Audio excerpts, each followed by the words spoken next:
اللهم فصل وسلم على عبدك ورسولك محمد وعلى آله وصحبه وسلم.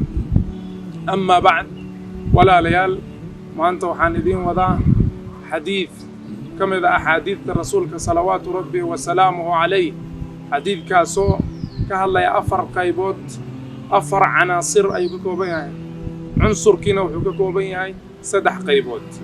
حديثك وحاوري الإمام الطبراني في الأوسط وحكوري عبد الله بن عمر رضي الله عنهما، وحوليه عبد الله بن عمر 3 منجيات و3 مهلكات و3 كفارات و3 درجات. 3 منجيات سدح وأمانة وحبت باذيو، و3 مهلكات سدحنا وحلاقه، و3 كفارات سدحنا وقوة تنبيذ إلهي كدافع، و3 درجات سدحنا درجات كايو إلهي وكري إلى قفك.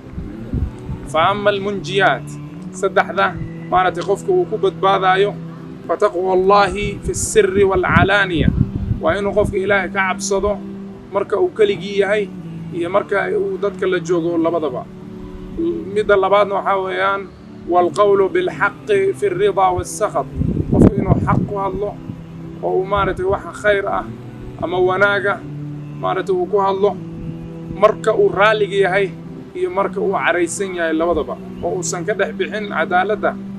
قضب كسدحات مارته سدح ذا شيء الوبد بعد ولا ليال وحاويان والقصد في الفقر والغنى، إنه دحدحيست قفك مركا وياها قف حضنة هي مركا ومارته وياها قف يعني فقير وأن وحبها يسنن وحال غربا إنه دحدحات كدقمه ووصل مارته إسراف ليمان ومارته وحد قذب وصل ليمان. سدح ذا شيء اللي هو هلاك سمنه ولا ليال وحاويان فشح مطاع ومارته بخيل نمو والله وريالي وهو متبع يهوى sidoo kale maaragtay la raacay وإعجاب المرء بنفسه يقفك ومارتي نفتيسا يرأييسا ومارتي لا نقضى wax عجيب oo dadka kale aan maartay raayigooda dhageysanin oo isla weynaado. midka koowaad waa shuxun mutaac, qofka oo maartay yani bakhaylnimada warkeeda yeela. waxay yiraahdaan shuxiga iyo bukhliga way kala xeel dheeriyihiin, oo bukhliga waxa weeyaan qofka inuu xoolihiisa la bakhiilo, ama shuh waxa weeyaan waa inuu qofka xoolaha dadka kale ay haystaan oo la bakhiilo. marka shuxiga waa calaamad aad u xun oo maartay aad loogu baahan qofka inuu iska ilaaliyo oo uu maartay ka fogaado. waman yuqa shuhha nafsihi fa ulaa'ika humul muflihun. wa hawan muttabac iyo sidoo kale hawo warkeeda la yeelay, qofka inuu hawadiisa raaco oo uu maartay sharciga ilaahay iyo hadalka ilaahay iyo hadalka rasuulka sallallahu alayhi wa sallam inuu ka leexdo oo uu naftiisa iyo shaydaan waxay u qurxiyaan u raaco, waa waxa keena qofka maaragtay inuu halaagsamo.